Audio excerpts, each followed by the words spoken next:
We are here because Citizens Committee believes in bringing New Yorkers together to improve neighborhoods. And it's almost a heavy task right now because coming together as a community has never been more important. Together means recognizing all the individuals where they sit, but not having that be a problem, but having that be an asset.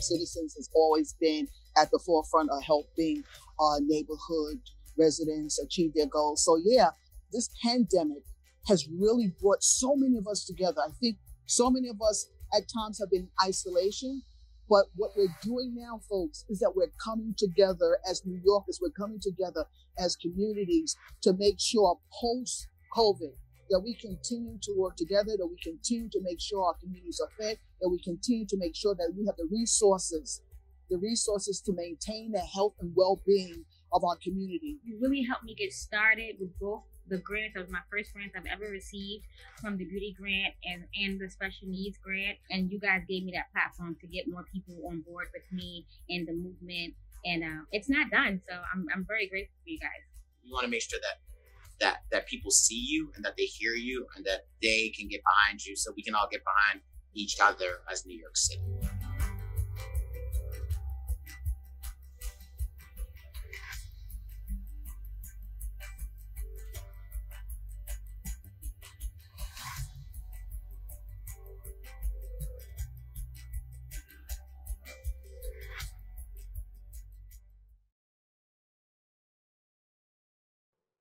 Good afternoon. I hope everyone's doing well today and enjoying your lunch hour. This is another COVID conversation that is brought to you by the Citizens Committee for New York City. We are extremely excited to have you in dialogue with us. We want to create community because community is what's needed right now. New York City needs all of us to be all in. So no matter where you are, your investment, your attention, you amplifying the voice of folks who are on blocks in neighborhoods in New York City that need it to come back better and stronger than ever before. They require your attention and they require your partnership. So thank you so much. Today's conversation will be with Black males talking about issues of the current situation, how the past has informed who they are and what their dreams are for the future. We're really excited to be able to lean into all the different diverse folks of New York City and how they are vital parts of it and how they are part of the solution. And we are excited that our conversations are always kicked off with data and information that we've gathered from hearing from you. And it's my pleasure to introduce Erica Lim, who is spearheading the data analysis that we do in our organization, and she and Sneha will take you through our presentation. Thanks, Rahsaan, for that introduction. Hi, everyone. Welcome again back to COVID Conversations. Many of you probably recognize my face by now. My name is Erica. I work at Citizens Committee for New York City. And again, we are so excited to have you here. And like Rahsaan said, this conversation will be focused on Black youth. And for our data, we'll be focusing more on summer youth employment programming, what our youth are doing across New York City this summer.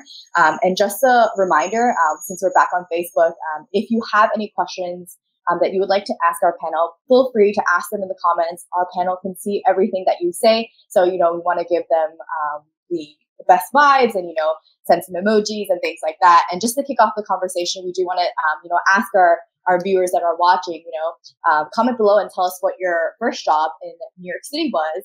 And, just be in the spirit of Summer Youth Employment Program as we get started. So without further ado, I'd just like to, before we get to our special guest and some of our staff, I'd like to introduce Sneha, who has been working with us this past summer with data analysis, and to let you guys know what we've been up to. Hi, everybody. My name is Sneha. I have been working with Citizens Committee since March. I first started as a volunteer, and then I became a data analyst and communications intern. Working at Citizens Committee has helped me hone my skills in data analysis and the data analysis software. So I want to thank you all, everyone in Citizens Committee, for giving me the opportunity. Throughout this summer, I was able to work with staff and volunteers to urge community leaders to complete the survey and to help us analyze it. So I want to thank all of you that filled out the survey and to all of those that have helped me in this analysis. Because of you, we were able to collect over 5,000 responses from our grassroots leaders. So thank you. Thanks, Sneha, and to all of our grantees that picked up our phone calls, responded to our text messages, and filled out our survey. We are so grateful for you sharing your voice with New York City. So last month, for those of you that joined us, we focused our conversations on the Black Lives Matter movement as well as police community relations. This month, we're focusing on a vital population in New York City, our youth. New York City has the largest public school system in the nation, and we're home to almost 2 million youth in New York City. And young people are leading the grassroots movements in creating change for our future, and they want to be heard, and they're not afraid to speak up for justice.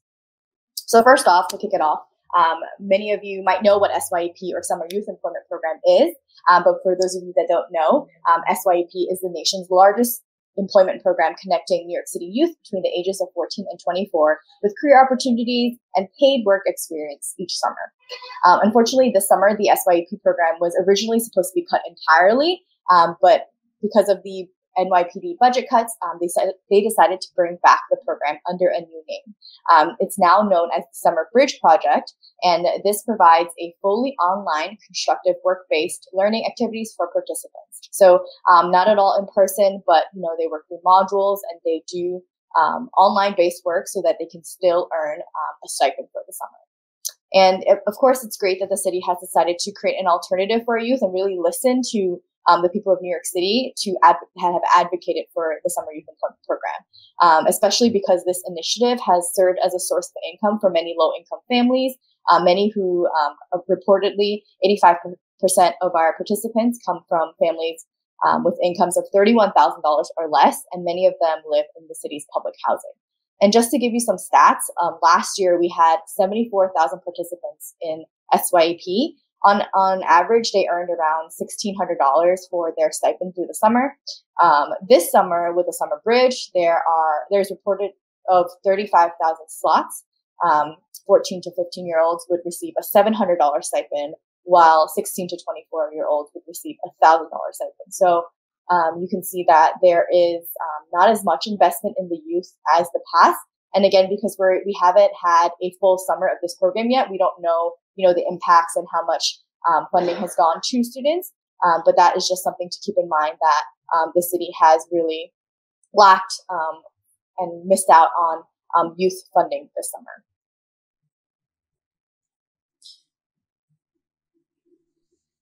As Erica just mentioned, the cut to the stipend clearly shows that the city is not doing enough to engage its youth this summer.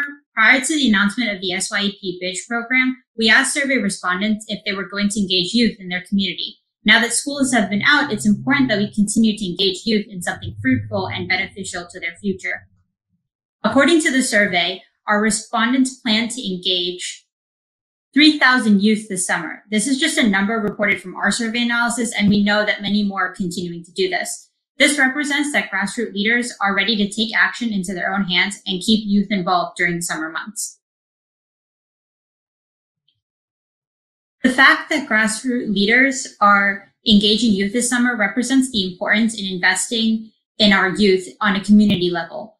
As young leaders, youth have the power to create change in their community, and investing in them is not only an investment in their personal growth, but in their career development as well. According to our survey, as you can see, 58% of Black grassroots leaders are engaging youth in the summer months. According to decades of research, investing in Black youth's personal growth links to positive racial identity and academic success. There is clear disparities also between health and the well-being of Black communities. The lack of access to healthcare, healthy food options have led them to multiple health ailments. Grassroots leaders engaging in youth is an example of what can be done to close this gap, and it is a positive reflection on the empowerment within the Black community.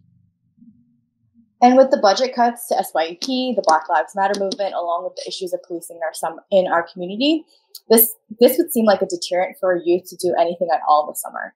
But that's clearly not the case. Instead, youth across the nation are fighting back and becoming leaders in their own communities. Whether they're attending an in-person protest or advocating and doing advocacy through social media, youth are inspiring people to take action and create change. And today, we're lucky to have some youth from New York City, along with Danny Rojas, the Executive Director of All-Star Code.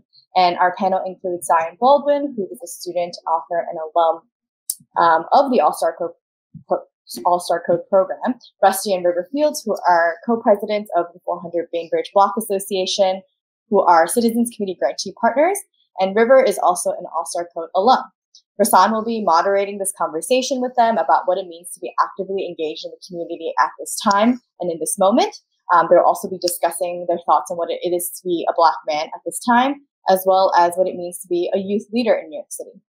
And as a reminder, if you have any questions at all, feel free to add them to the comment section below. And without further ado, I'm going to just allow our guests to enter the conversation. Thank you, Erica and Sneha. And also wanted to let you know that after we finish with this panel, our colleague Carla Naomi Rodriguez will be leading a Q&A section. So we're really excited about this. So we wanted to create a conversation where the audience got a chance to know some youth. And in particular, we're talking about Black males. Now, does that mean that Black males are more important than anyone else? No. It means that all of our stories matter, and we're going to go in for a certain perspective for this conversation.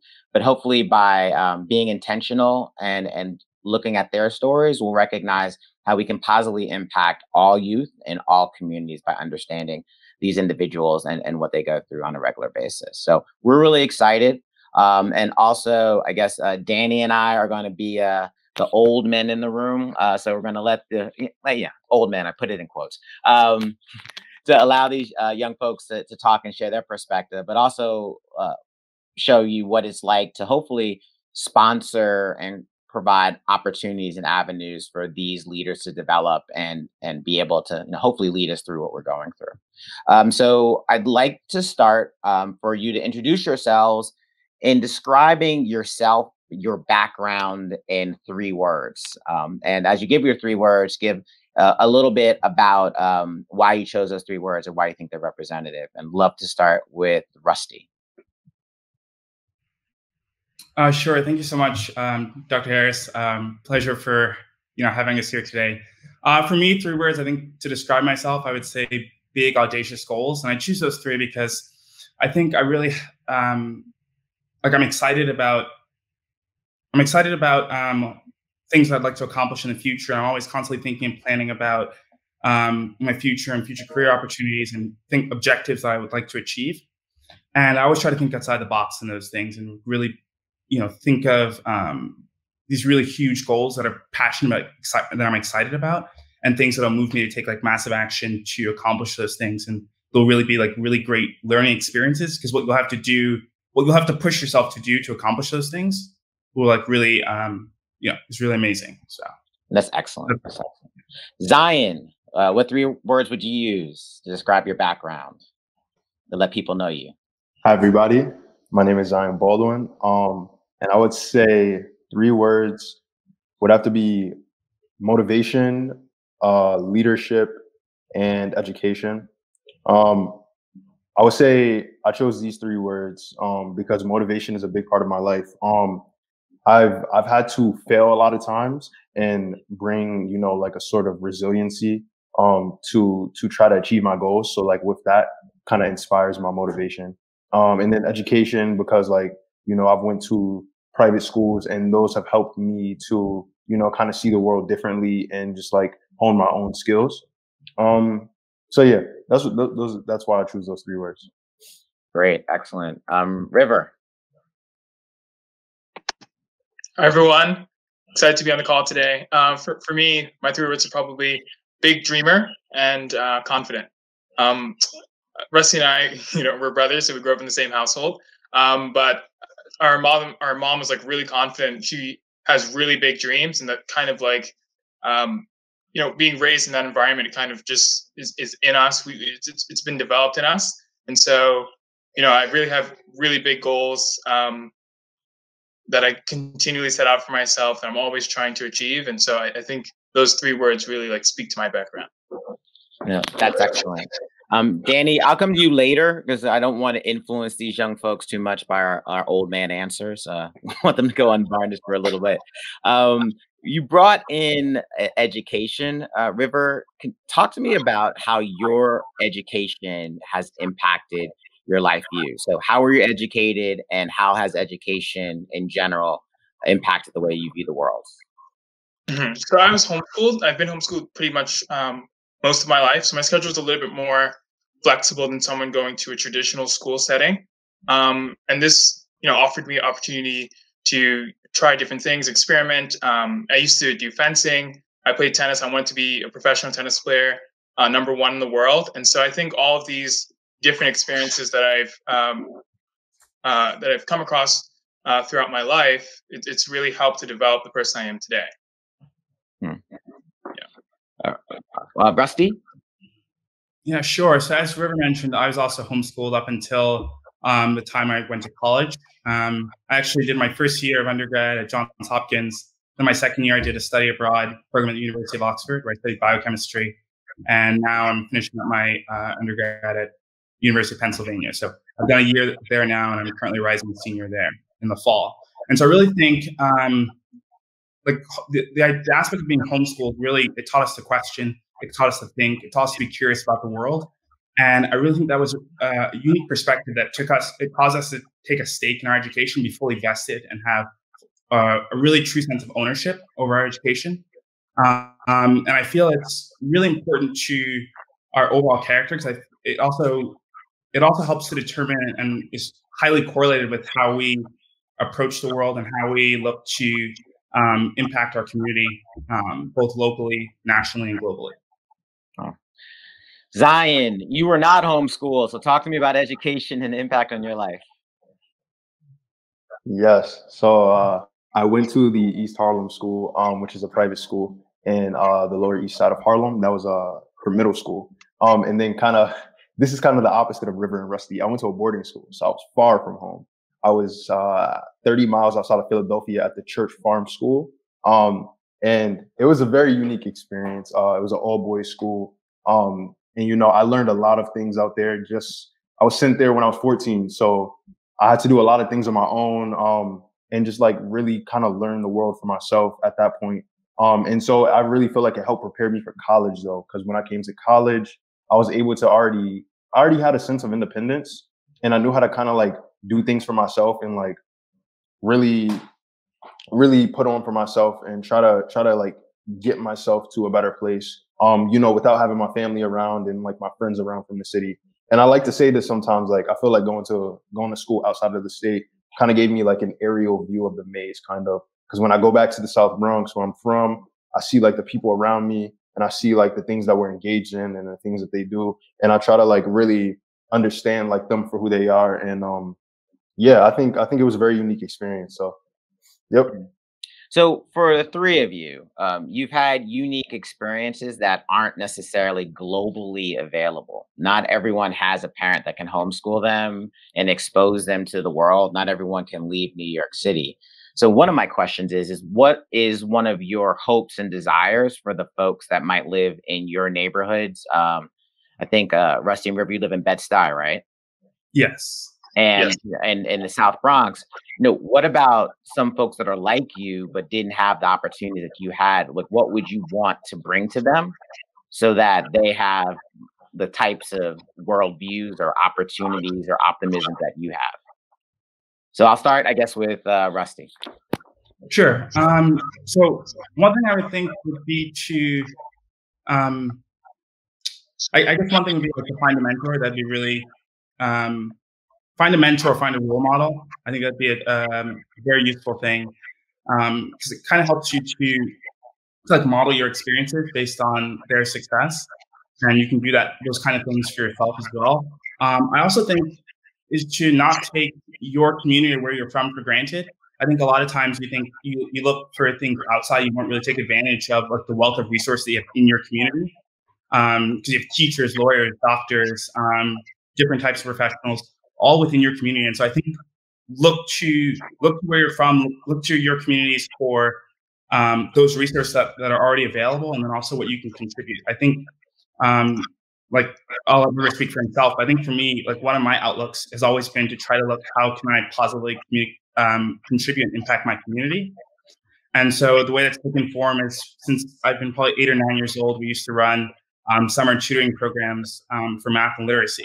And so in that way, that's one way we've been able to positively contribute to the community, but also looking for like those other opportunities available already that exist there.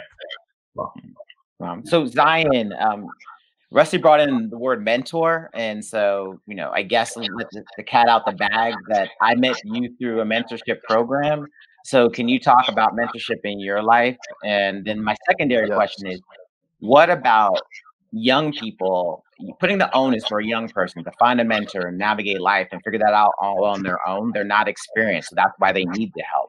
So how do you connect young people that would benefit from mentorship to mentorship if they're not the ones that are going to necessarily always drive what's possible?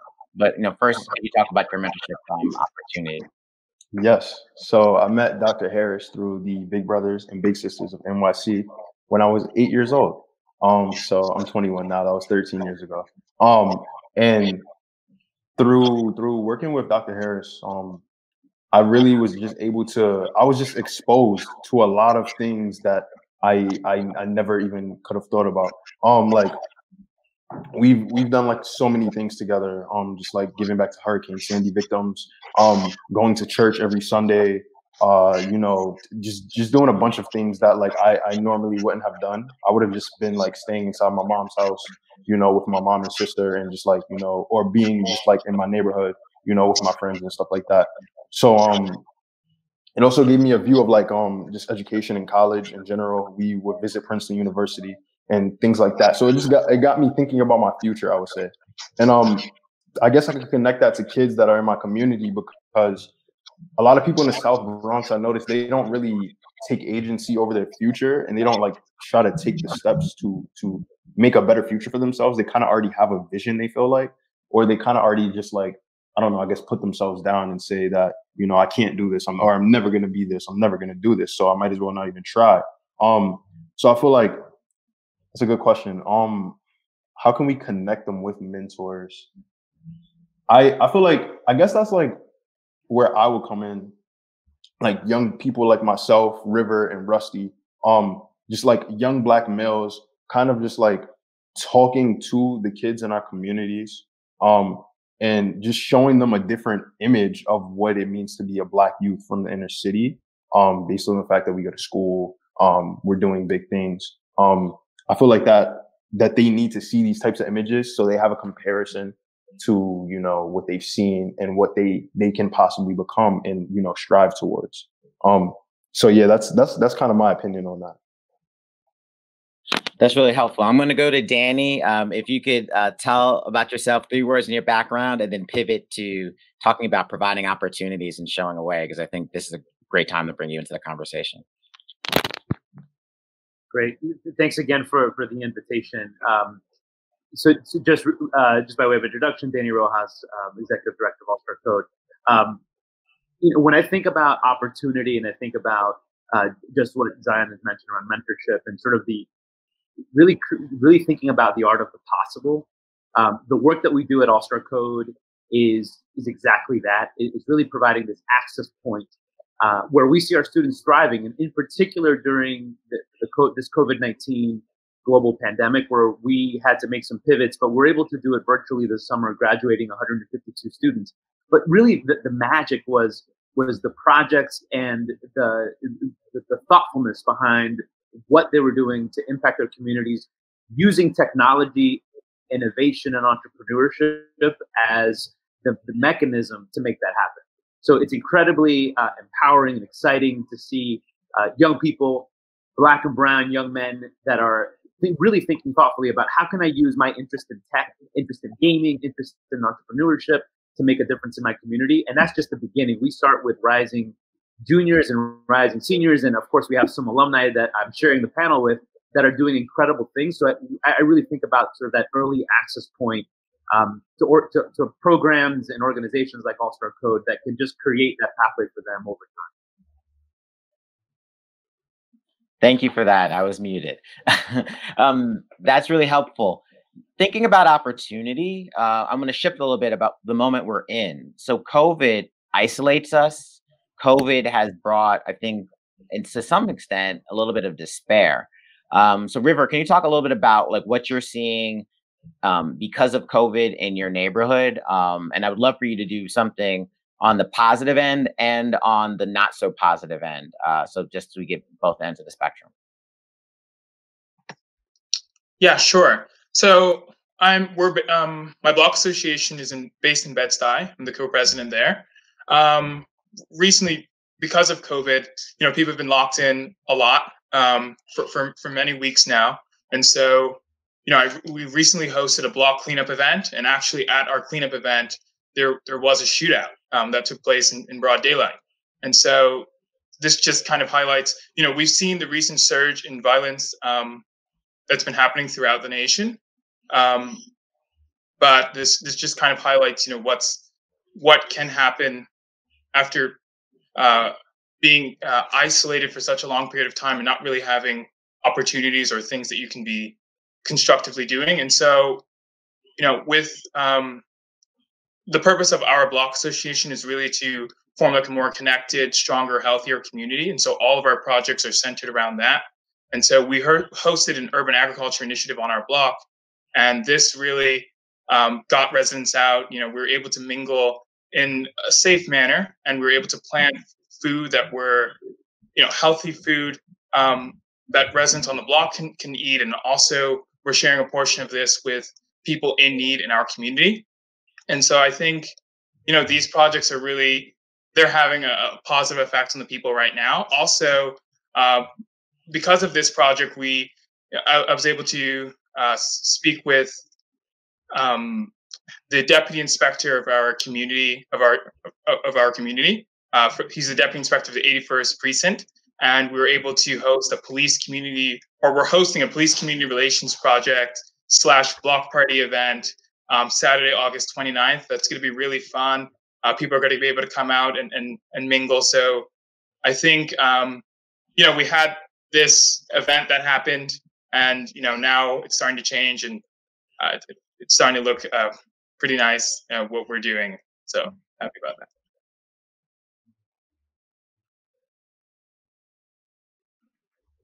I want to go to Zion and go to Danny on a similar question.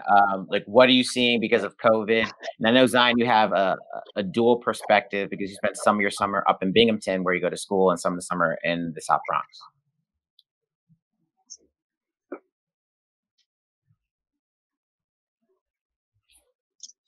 Oh, you're muted, Zion. You have to unmute. Sorry about that. I would say some positives that I've seen in my community is that families are getting closer together. People are having to rely on their families more just because we're quarantined, we're isolated. And those are the people that, we kind of see that they're all we have left right now. We have to rely on them for the things that we need. So that's one thing. I've seen like a lot of my friends being able to spend more time with their family and build relationships. And personally, I myself have been able to build my relationship more with my mom and my sister. Just being home for some time over the summer. I would say some negatives probably would be, I would say when they took the hoops off of the basketball courts. A lot of people were upset about that. A lot of people, and I was discussing this with Dr. Harris yesterday. a lot of people in my community like to play basketball. It's like a way they can just get outside, get up some energy, get up some steam. And like, you know, they took all the hoops down, along with like the gyms are closed too. So like, I guess it has helped people find like more innovative ways to kind of like work out from home and do other things like that. But I know a lot of people were upset about that, and that's one of the negatives that I feel like I can see right now at the top of my head. But yeah. No, that's really helpful. Danny, I also want to layer one other thing on top of the question about what are you seeing because of COVID. There is a question that's out there about, you know, why is there a spike of violence? And so I think some of the things that have been alluded to in this conversation might have some impact on it, but I would love for you to talk about also, you know, from the violence spike, like why do you think that's happening? Also, what do you see happening generally because of COVID? Sure. So from my vantage point in particular, as I think about just the summer, you know, many students are adjusting to remote learning, in particular right after sort of mid-March into the rest of their semester, of the school year. And one of the things that we saw was like how ineffective, how not really engaging, and sort of how murky the experience was for many students. So when we were delivering our program, it's a 6-week virtual coding program. It's an intensive, right? These are computational thinking, fundamentals, learning 3 new languages, learning skills. We really had to think thoughtfully about how we did that. And the first thing we saw was we needed to address the inequity of really tech and the digital divide as a result of COVID-19. So one of the things is like folks don't have consistent broadband access. They don't have laptops or a Wi-Fi spot. So that luckily was something that we addressed really quickly. The other part was everyone is in a different, everyone is home. So the home learning environment varies widely, right? Especially if you have, several siblings that are fighting for Wi-Fi, or the impact of COVID-19 on families, parents in particular, have been from health issues to unemployment to a range of really significant impacts for that household. So as we were connecting the 150 plus students, that was a big thing that we took into account, is how effective would this be? The thing that I would share with you is, in spite of all of the challenges of COVID-19, for folks that engage with us and were really, really interested in the experience, they got so much out of it. And I think it opened up an opportunity for us to rethink how we deliver this type of student experience, which I think is incredibly important. So they built bonds. They build bonds safely. They were able to engage, virtually, and will continue to sort of build on their projects that they've worked on. In terms of the spike in violence, I guess from my perspective, I'm coming in live from Jackson Heights, Queens, close to East Elmhurst, the epicenter of the epicenter at some point in the beginning of the COVID-19 pandemic.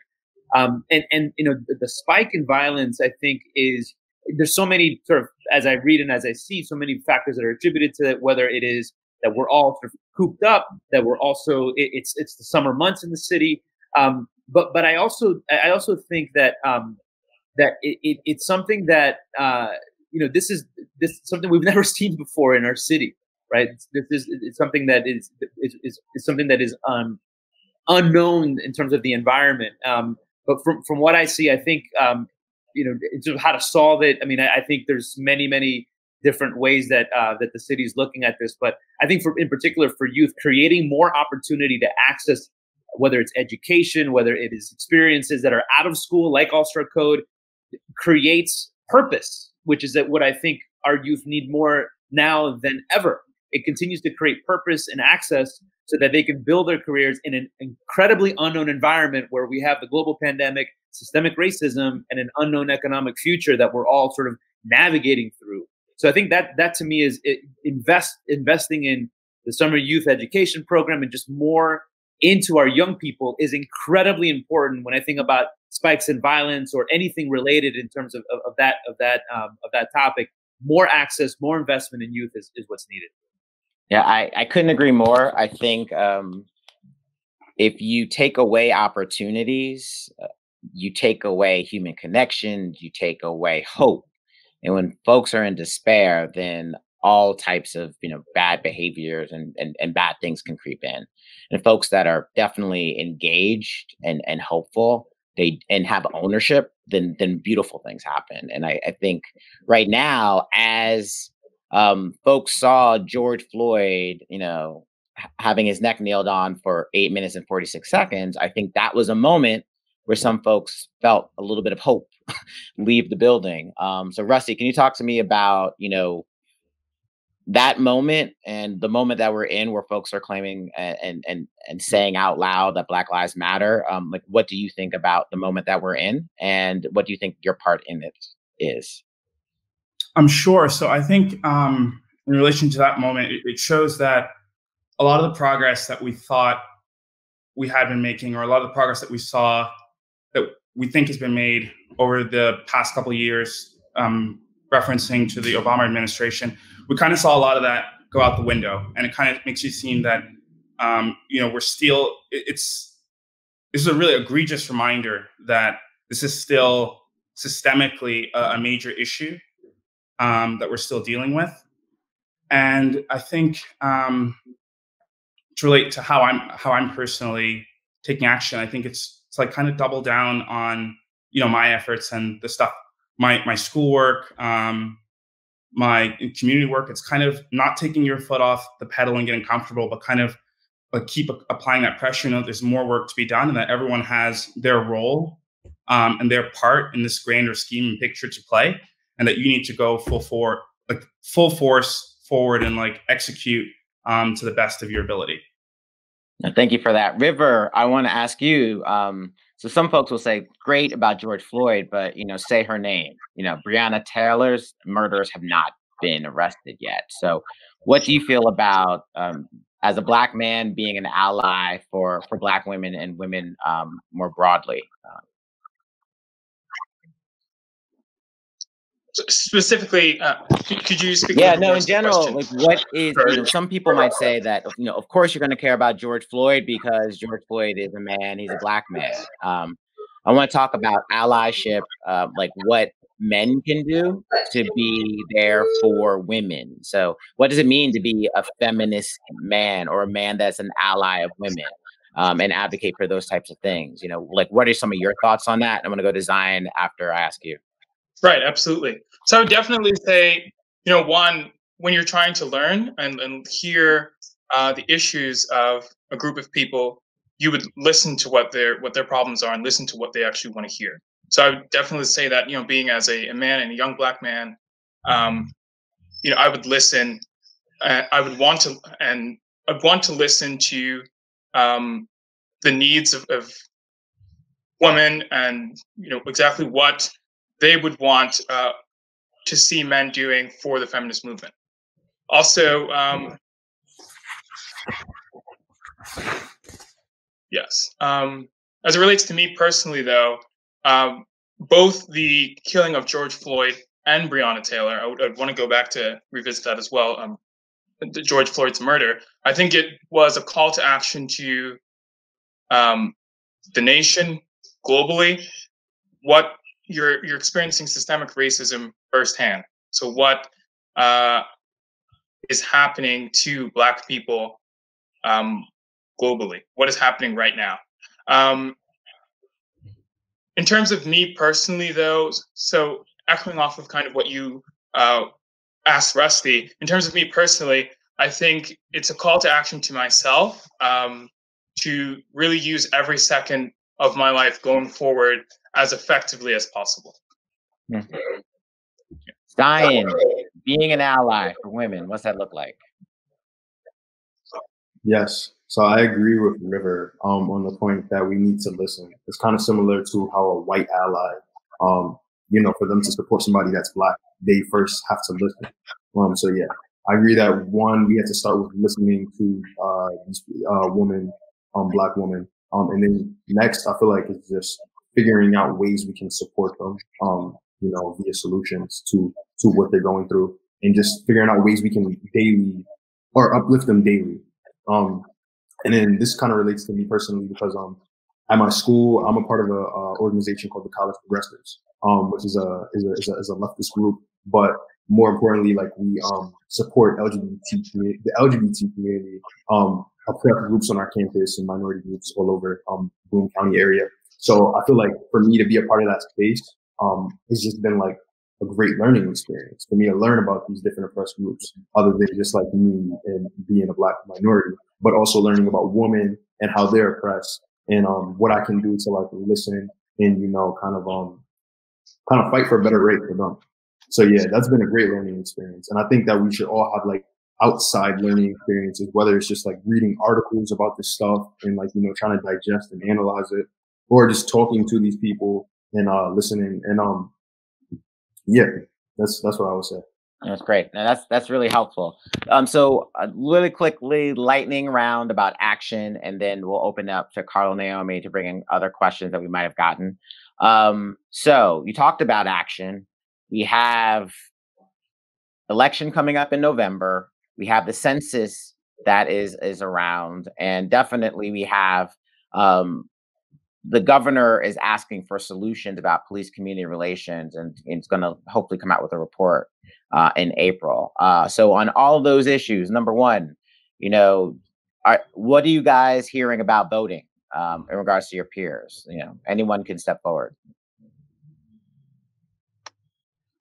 Definitely a lot of my friends from different programs that I've participated in, they're really interested in voting this in this upcoming election cycle, because really they believe that, you know, now is really a time where youth can really help to create change.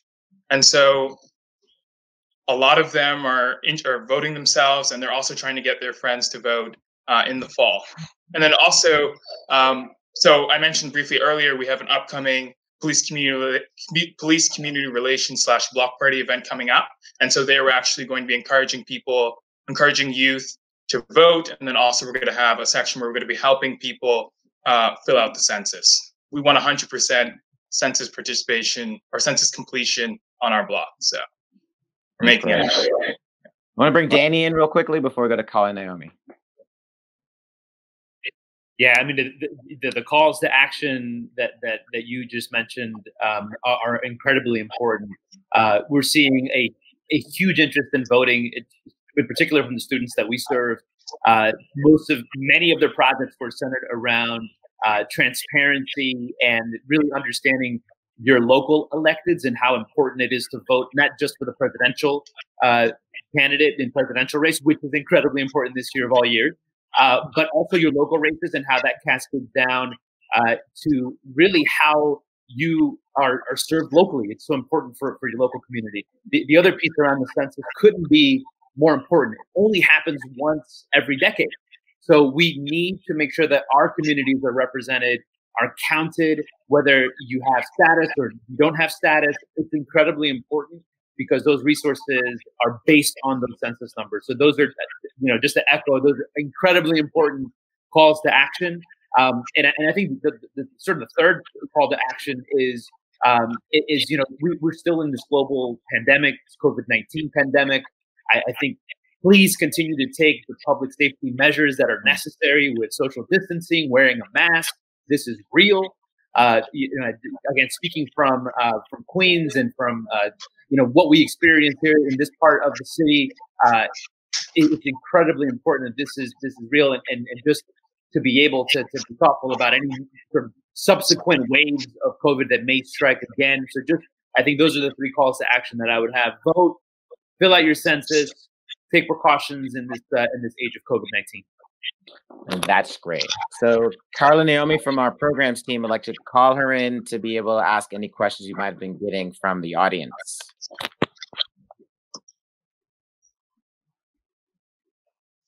Hi, thank you all for a great discussion. We do have a couple of questions in the chat.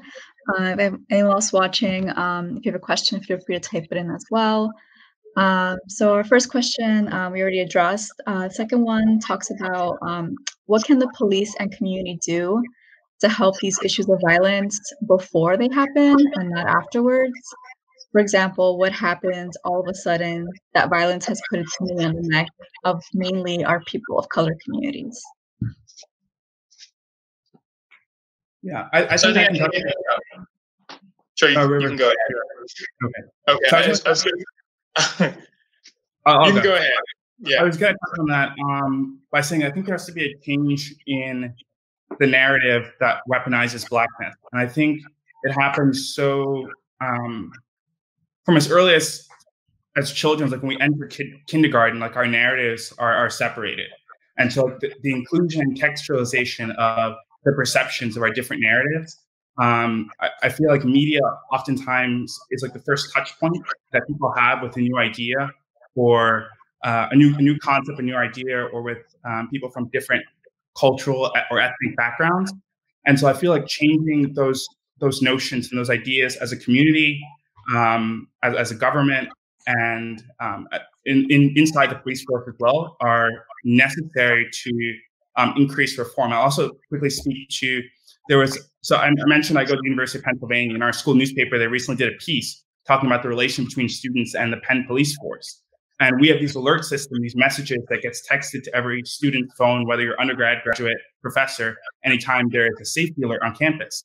And so one of the challenges that these alerts, the descriptives, they're meant to be short to like inform the police to who the suspect is. But like some of the alerts read 6-foot black male, which is really, that description is like really, really problematic because it's not enough evidence to go off and leads to stop and frisking of students. It leads to stop and frisking of residents in the community. And so I think structurally going to reform those things, everything from alert systems to how police engage with citizens, to how they like their behavior and like the systems in place on how they engage with like members of community, I think is really important going forward, and like analyzing those systems and adjusting the ones that don't work for us and introducing new ones where necessary. I would say last week I went to an anti-violence event where it was the police and people in the South Bronx community, and the police hosted this event where there's a cookout, there are rides, there are games and stuff. So I think that the police should do more community involvement like that, because it shows, it builds relationships with the cops and the people that are living in the communities, especially marginalized communities like, the South Bronx and places like that. So I feel like them being involved will help people begin to see, okay, I can trust them sort of and kind of already have a relationship. They're not just the people that want to shoot at me because I'm Black or just see me as a target. So I think that's one way we can definitely foster better relationships between the police and the citizens and the youth. Kind of going off of what Zion said, that's really similar to what happened on our block. So the police actually reached out to us after seeing a lot of the projects that we've hosted and seeing the positive impact that those projects had, and they wanted to do something involving our block and the block right around the corner from us that's been having some violent situations. And so they actually came to us to host this community police relations / fun, festive day to show, this is our community. The police and the community are the police and people, just regular residents living in community. We're in this together. And so I think this project here really helps to change on the local, or at least like get the conversation going in terms of changing on a local level, police and community relations.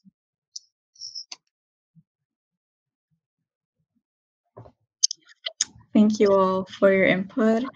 Can we move on to the next question, which is what can be done to increase the rate of voting? Yes, I would say it's a bit two-pronged, more like Danny had mentioned this earlier, more on, so one aspect is like the educational aspect. So getting people to understand more why it's important to vote and understanding that there is this issue of gerrymandering, but getting them to understand the notion of like why individually their vote counts, why their voice needs to be heard, and despite the fact that others are voting. So get rid of that notion that why does it matter if I vote if everyone else is voting, but to get people to understand like that, like the necessity of that individually. And then the second part, I think, is more of like the action going out to being more proactive to go out and increase voter registration and then turnout. And I think part of that can be from, or is the responsibility of people in community. And so, like the River mentioned, we're doing, when we have that block party event, we're having a table set up with census registration, with voter registration, to kind of help people through the process. And so I think it's also meeting them where they are and like finding innovative ways and creative ways to get the information that you want to get across without having it feel like you're shoving things down anyone's neck, but finding things that they're already interested in and kind of bringing those two together.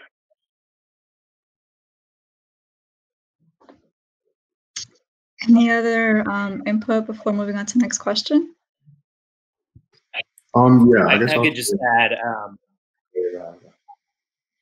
No, you're fine. You're fine, Danny. Go ahead, Zion. All right, I'm going to take it. So I just wanted to ask in terms of increasing the rate of voting, and I couldn't agree more in terms of voter registrations and bringing awareness, but there is a sense of urgency in this moment. There is an attack on our ability as citizens to vote. Right, we're seeing the implications of defunding of the of the United States Postal Service. We're seeing all sorts of different attacks on our ability to vote, particularly impacting more disproportionately communities of color. So I think while voter registration is important, it's also important to amplify this moment of urgency that we need in order for us to actually go and protect that right of voting that we have in this country. Zion, did you want to add anything to that? Oh, yeah. Just a quick point to what Rusty said about educating people and finding creative and innovative ways. I think that's super important just because a lot of young people that I know personally that I've talked to, they said they weren't going to vote. And, personally, I went to vote because, it's like my individual right. But not only that, it's a small bit of power that I can use to, make some sort of difference, whether it be on a really small scale or not. So I feel like we just need to educate people about what it is and how they can make a difference no matter how small it be, just going after it and doing it, I think is really important. So I feel like that starts with education. So, yeah. Carl Newman, I want to jump in because this goes to one question I wanted to ask before about being informed by your past. So John Lewis just passed away. And he was really a huge advocate for the Voting Rights Act and making sure that everyone voted. And, definitely the three young males on the call, I want to know, what figures from history or what events in history kind of inform who you are. And kind of help build your identity. And if you're looking back at some examples from the past, love to hear, what has inspired you. So let's start with Rusty. Sure, I'll take it off of that one. Well, you mentioned John Lewis and civil rights movement. So I know there's like a plethora of examples you can take from there. But I think one that really resonates with me is with Hannibal of Carthage, who was a Tunisian military strategist, the greatest military strategist who ever existed. And his battles with the Romans during the Second Punic Wars, where instead of crossing the Mediterranean Sea, he traversed the Alps, crossed the Rhone River, traversed the Alps, and attacked the Romans from the back. And I think that's really, really important because it shows like resiliency. The story shows perseverance, it shows persistence. And like in a modern day, one figure that I look to, I mentioned that I'm pre-med and really interested in science. And so is like Elon Musk, because he's really innovative and talks about like first principles approach. And I think that story with Hannibal Carthage really truly exemplifies that, him like looking our first principle approach, like what are the fundamental truths in what he's dealing with, and like figuring out what the situation is and what's necessary for him to achieve what at the time was then thought to be impossible. Crossing Alps with thousands of soldiers, with elephants, it's the bitter cold, like they don't have equipment and what's necessary. And I think it's just a really inspirational story, and one that I turn to a lot whenever I have to kind of really dig deep within myself and to overcome challenges I'm facing in my own life. So, River. Yeah, it's actually really funny. I was going to use that same one. Rusty and I used to read about Hannibal a lot when we were younger, but I can really just touch on the civil rights movement and just focusing, just revisiting what people were able to achieve during that time. It's really, revisiting that frequently. It motivates me understanding that, I have so many opportunities today. What did I do on my watch? What can I do? So, yeah. That's great. Zion. I'll say 3 people that come to mind are Malcolm X, Tupac Shakur, and the late Kobe Bryant. I feel like all of them have this sort of passion and intensity that they bring, that they brought whenever they did something. And that kind of exemplifies itself in my own life. I try to bring passion, intensity, and it all relates back to like the 3 words that I use to describe myself. Like it's that motivation factor, because we all go through things, we all fail. But we just got to get back up. And like kind of Star Code teaches us, embrace failure. And that's one of the really important lessons I've learned. So just bring that passion and intensity.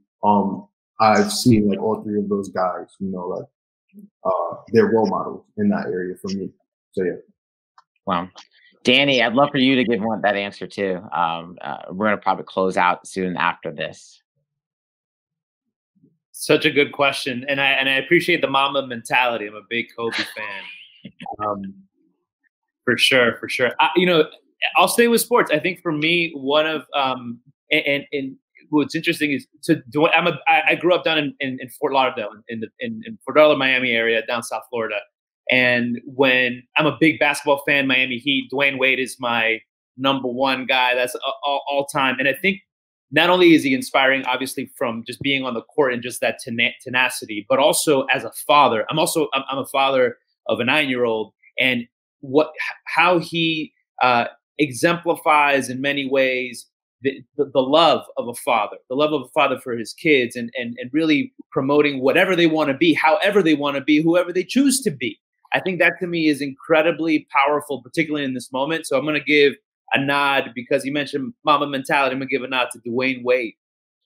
No, that's fantastic. So for closing words, want to know, what do you wish people knew about Black men or men of color? And, what call of action do you want to make sure that sticks with folks? So I will start with Danny, then I'll go River, Rusty, then Zion. Yeah, I think the one thing is innovation and creating the future. I think one of the things that is not spoken enough about is how Black young men in particular are creating culture and have the capacity to create the future, particularly during all this confluence of crises. I think it's important to remember that not only the capacity, but the creativity, the love, the innovation, all of that is there for us to create our future. Important to invest in it and invest in them in particular. What was the second part of your question? I'm sorry, I missed that. The call to action. The call to action. I think just as I mentioned before, fill out your census, vote, wear your mask, and support. I would say support nonprofits that are impacting and positively impacting the lives of Black and Brown communities. Incredibly important. I do want to give a quick shout out to an organization that's about to come online called Give Black, and it was co-founded by Christina Lewis, who is the founder of Star Code. It's about to come out. It is a directory of all nonprofits that are Black-led, Black woman-led, that are impacting our communities. So more to come on that, but important for the philanthropic dollars that are out there to go to nonprofits, particularly in this moment where we're seeing state budgets and really federal budgets being cut and strained so hard because of the crisis. Excellent. Rusty. Sure. I think just to echo like what Danny just said, like the resilience, the passion, like the dynamic nature, but I think also it's like really highlight that point I touched on earlier, that it's not a single narrative. And a lot of times I feel like through the media or through the touch points that a lot of people come in contact with Black culture, it's this one narrative or one perspective. So I think it's really important to, in order to be a better advocate, in order to be a better ally, to really listen and try to find like alternative perspectives rather than just mainstream what you're hearing in the news or newspapers, but try to find these alternative perspective and try to find other stories. And yeah, to help like broaden your own perspective and help you help them better. Great. River. Yes. So I'd really like center my commentary around one of my favorite songs by Nina Simone, which I Wish, which really like highlights, what we could be, what young black youth could be if the shackles were removed. What we could do given all of the opportunities that are made available to other groups. That's excellent. Ryan. Yes, so I would say my call to action is self-care for Black men. I feel like we got to take care of ourselves and take care of our energy that's within. Because I feel like in doing so, then we'll be able to help others more, that people that are in our communities, and giving more. I feel like once we begin to take care of ourselves and kind of show ourselves more love, then we'll be able to just help others, give to others, and really, take care of other people. I feel like that's all we can do is just give the resources we have. But I feel like self-care is probably very, very prominent for me. Wow. That's really powerful, and I really thank you for that. We take care of ourselves, then we can take care of our neighborhoods, and if our neighborhoods are doing well, then the city will do well, and if the city's doing well, hopefully the world can do well. I want to thank Carla Naomi. I want to thank Sneha and Erica for getting us launched and started. I want to thank our panelists for showing up, and I want to thank everyone for caring. One call to action for sure is do not keep these conversations quiet. I want them to keep going. Share this. Make sure that people are talking about it, because we need to talk about these issues. Because racism sucks. We got to fight these systems that are holding us down. We need to be there for each other, and we need to protect the beautiful diversity and individuality that we all have, because if we celebrate each other, then we all win. And I'm just really excited about this work. Just really excited what you guys are bringing. And thanks to everyone for joining us, and have a great afternoon. Thank you.